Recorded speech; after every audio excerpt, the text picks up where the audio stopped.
আসসালামু আলাইকুম। আমি ইঞ্জিনিয়ার আওরঙ্গজেব বলছি।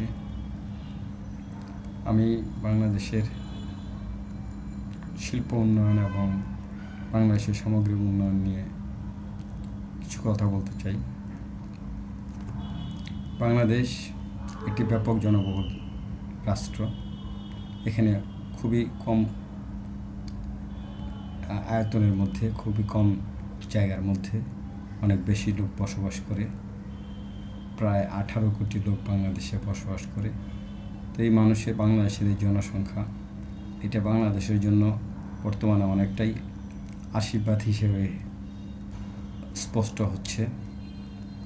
আসলে জনসংখ্যাকে কাজে লাগানো এটা বহুত বড় একটা উন্নয়নের একটা চাবিকাঠি, এবং এটা performance indicator of the rulers managers of the country.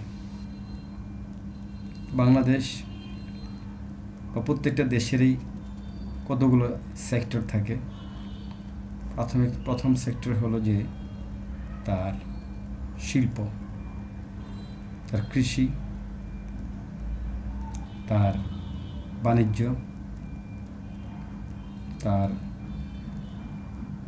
প্রশাসনিক দক্ষতার সেক্টর, তার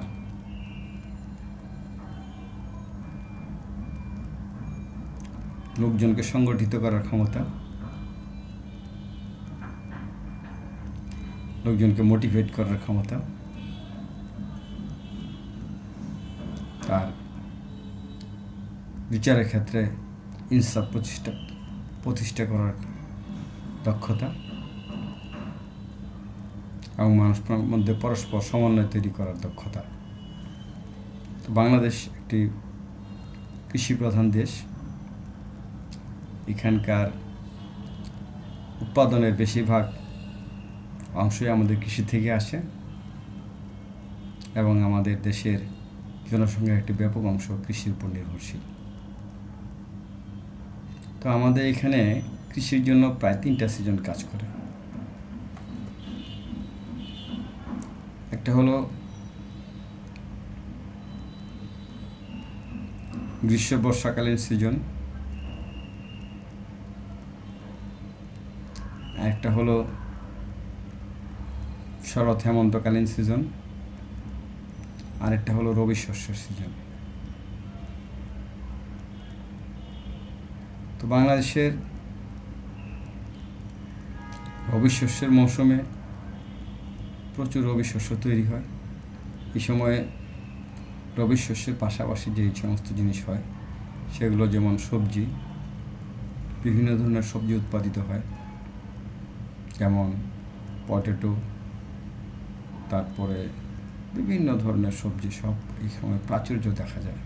শীতকালীন সবজি, তো শীতকালে সবজিতে বাংলাদেশ ভরপুর হয়ে যায়। এমনকি এমন অবস্থা হয় যে কৃষক সবজির মূল্য বলতে পারেন যে সবজি তার ক্ষেত থেকে উঠানোর জন্য যে খরচ আছে, অনেক ক্ষেত্রে এই খরচটাও তার সবজি বিক্রি করে আসে না। মূল কারণ হলো একই সময়ে এরকমভাবে সবজিগুলো উৎপাদিত হচ্ছে, কিন্তু এগুলি সংরক্ষণের কোনো ব্যবস্থা নেই। যার ফলে এগুলোকে, সবজি যেহেতু পচনশীল জিনিস, এগুলোকে সংরক্ষণ করতে না পারলে এগুলো সস্তা দামে বিক্রি করা ছাড়া কোনো রাস্তা নেই। অনেক ক্ষেত্রে সস্তা দামে বিক্রি করেও সারা যায় না, যার ফলে যে উৎপাদিত সবজির থেকে আমাদের যে বেনিফিট হওয়ার কথা ছিল, সেই বেনিফিটটা আমরা পাচ্ছি না। এটা আমাদের অর্থনীতিতে যে কন্ট্রিবিউশন করার কথা ছিল, সেই কন্ট্রিবিউশন হচ্ছে না। আমাদের কৃষক পর্যায়ের উৎপাদকদের যে আর্থিক এরকমভাবে সচ্ছলতা আনার দরকার ছিল, যে তাদেরকে যে ফিনান্সিয়ালি কন্ট্রিবিউট করার দরকার ছিল, তাদের উৎপাদিত ফসলের মাধ্যমে, তাদের উৎপাদিত সবজির মাধ্যমে সেটা কন্ট্রিবিউশন গেইন করা যাচ্ছে না। আসলে এই ক্ষেত্রে আমি একটা জিনিস খুব অনুভব করেছি। রিসেন্টলি আমি বিভিন্ন জায়গায় গিয়েছিলাম, তার মধ্যে দেখলাম যে এরকমভাবে একজনের সাথে কথা হলো যে তার উৎপাদিত গোল আলু ও পটেটো তাদের ঘরের স্টোরেজে নষ্ট হচ্ছে, কারণ এটা তারা হিমাগারে রাখার মতো হিমাগার পায়নি। এইভাবে একজনের না, শুধু অনেক ব্যক্তিরই এই সমস্যা হচ্ছে। আসলে উৎপাদিত বিভিন্ন ধরনের সবজিকে যদি আমরা সঠিক হিমায়িত করে দীর্ঘদিন রাখতে পারি, তাহলে যেটা হয় যে এখন সবজির উৎপাদন একই সাথে হয়, তখন সেগুলোকে আমরা এরকমভাবে স্টোরিংয়ের মাধ্যমে, প্রিজারভেশনের মাধ্যমে আমরা বাজারে বিক্রয় করার যে চাপ, সেই চাপ থেকে আমরা অব্যাহতি করতে পারি এবং পরিকল্পিতভাবে এগুলোকে আমরা সংরক্ষণ করে পরিকল্পিতভাবে বাজারজাত করতে পারি। যার ফলে এই যে সবজি যেগুলো উৎপাদিত হলো, সেগুলো আমাদের ওভারঅল দ্য ইয়ার আমাদেরকে খাদ্যের চাহিদা মেটাবে, সবজি জাতীয় খাদ্যের চাহিদা মেটাবে এবং সবসময় পাওয়া যাবে এবং একটা স্বচ্ছ মূল্যে, একটা উপযুক্ত মূল্যে সবসময় পাওয়া যাবে, যার ফলে না কৃষক ক্ষতিগ্রস্ত হবে না ভোক্তা ক্ষতিগ্রস্ত হবে। এমনিভাবে অন্যান্য ফসলের ক্ষেত্রেও, যেমন আমরা ধান উৎপাদনের ক্ষেত্রে, যখন ধান উৎপাদিত হয় তখন বাজারে এটার দাম কমে যায়, কিন্তু যখন উৎপাদন পর্যায়ে ধান মাঠ থেকে সংগ্রহ করতে গেলে কৃষককে যে শ্রমের মজুরি দিতে হয়, সেই শ্রমের মজুরি দিয়েও কৃষক এটা এরকমভাবে তাদেরকে বলা যায় যে তাদের উৎপাদন খরচ তাদের উৎপাদিত ফসলের বিক্রয় মূল্যের চেয়েও এক্সিড করে যায়, যার ফলে কৃষক শুধু পরিশ্রমই করে, কিন্তু তার থেকে সে সত্যিকার যে বেনিফিট পাওয়ার কথা ছিল, সত্যিকার যে লাভ পাওয়ার কথা ছিল, সেটা থেকে সে বঞ্চিত থাকে।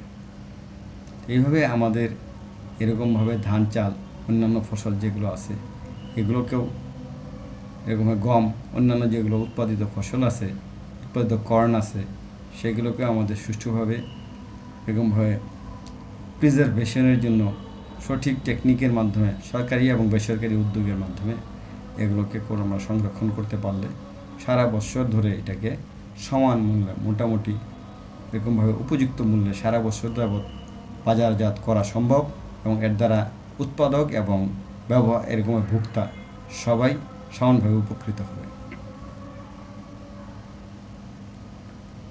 এমনিভাবে অন্যান্য ফল ফ্রুটস যেগুলোর কথা আছে, যেমন আম, আমাদের বাংলাদেশে যখন আমের সিজন হয় এটার ব্যাপক উৎপাদন হয়। প্রথম দিকে তো দাম অনেক বেশি থাকে, পরে এমন অবস্থা হয় যে কৃষক এটাকে বিক্রি করার মতো কোনো মূল্যই পায় না।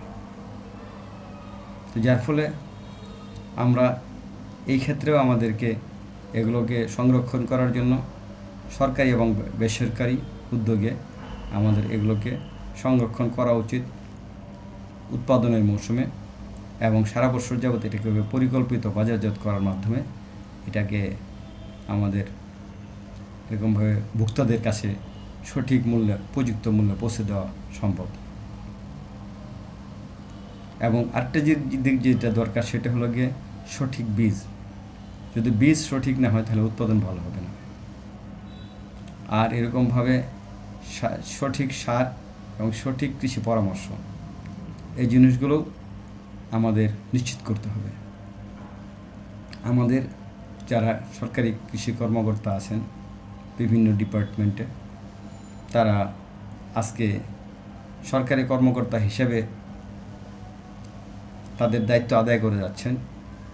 একটা হলো যে দায়িত্ব, আমি যতটুকু পারলাম, যেমন 9টা 5টা ডিউটি একটা দায়িত্ব। একটা হলো যে আমি এটাকে আমার আন্তরিকতার সাথে, দেশপ্রেমের সাথে, মানুষের প্রতি আমার দায়িত্ববোধ থেকে আমি আমার সম্ভাব্য সমস্ত যোগ্যতা দিয়ে এটাকে আমি মানুষের উপকারে আমার যোগ্যতাকে কাজে লাগানোর জন্য চেষ্টা করা। যেমন কৃষক,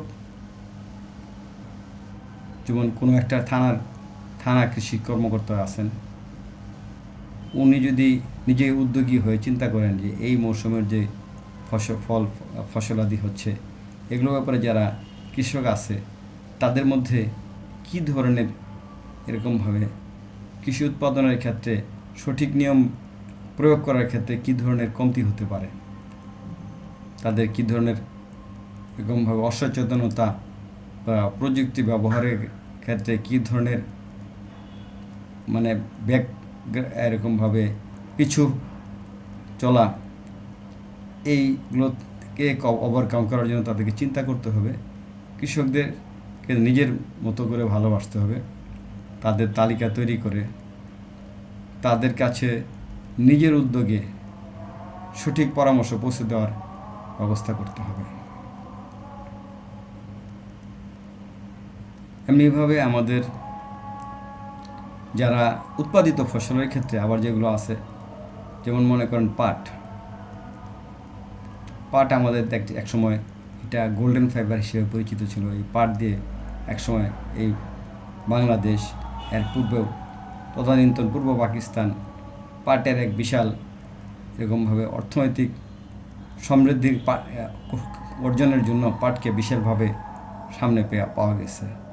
তো যার ফলে বর্তমানে আমাদের এই যে পাটের মার্কেট, এটাকে আমাদের কিভাবে আমরা পাটকে সত্যিকার ক্ষেত্রে আমাদের অর্থনৈতিক উন্নয়নের জন্য একটা সঠিক চাবিকাঠি হিসেবে ব্যবহার করতে পারি, সেই জন্য আমাদের পাটজাত পণ্য আন্তর্জাতিক বাজারে কীভাবে আরও properly in proper form as the proper product আমরা বাজারজাত করতে পারি, সেই ব্যাপারে আমাদের সরকারের এবং বিভিন্ন যারা সরকারি সহযোগী প্রতিষ্ঠান আছে তাদের মনোযোগ দেওয়া দরকার। তো যাই হোক, সব ক্ষেত্রেই আমাদের উন্নয়ন দরকার, শিল্পক্ষেত্রে উন্নয়ন দরকার। যেমন আমাদের শিল্প, আমরা এখন এরকমভাবে বলতে পারি যে আমরা হাইটেক কোনো শিল্প নিয়ে আমরা কাজ করতেছি না। আমরা আমাদের দেশে যে শিল্প যেগুলো আছে সেগুলো হলো যে আমরা শ্রম মানে মাস লেবার ওরিয়েন্টেড কাজগুলো করতেছি, যেমন গার্মেন্টস ফ্যাক্টরি, এগুলো আমরা মাস লেবার ওরিয়েন্টেড কাজগুলো করছি এবং এগুলোর মার্কেট আমরা ইন্টারন্যাশনাল মার্কেট পাচ্ছি বলে আমরা এতে থেকে ভালো রেভিনিউ আর্ন করতে পারতেছি। কিন্তু যদি এমন একটা সময় আসে যে আমাদের গার্মেন্টসের কম্পিটিটর বিশ্বে অনেক হয়ে গেছে, কারণ গার্মেন্টস ওয়ার্কটা একটা খুব বেশি জটিল কোনো শিল্প না, যার ফলে এটার টেকনিক্যাল কম্পিটিটর, এটা টেকনিক্যালি কাউকে অ্যাক্সিড করে যাওয়ার মতো জিনিস না। জাস্ট এটা মার্কেটের ফ্যাসিলিটিস উপরে ডিপেন্ড করে। সেক্ষেত্রে এই জন্য আমাদের যেটা শুধু গার্মেন্টস শিল্পের উপরেই আমাদের সীমাবদ্ধ থাকা উচিত না, বরঞ্চ এরকম করা যেতে পারে গার্মেন্টসের যে সমস্ত মেশিনারিজ ব্যবহার হয় সেই মেশিনারিজগুলো কীভাবে উন্নত জাতের মেশিনারি কীভাবে আমাদের দেশে উৎপাদন করা সম্ভব, এই ব্যাপারে সরকারি বেসরকারি উদ্যোগের প্রয়োজন। ধন্যবাদ। আজকে এই পর্যন্তই। আসসালামু আলাইকুম।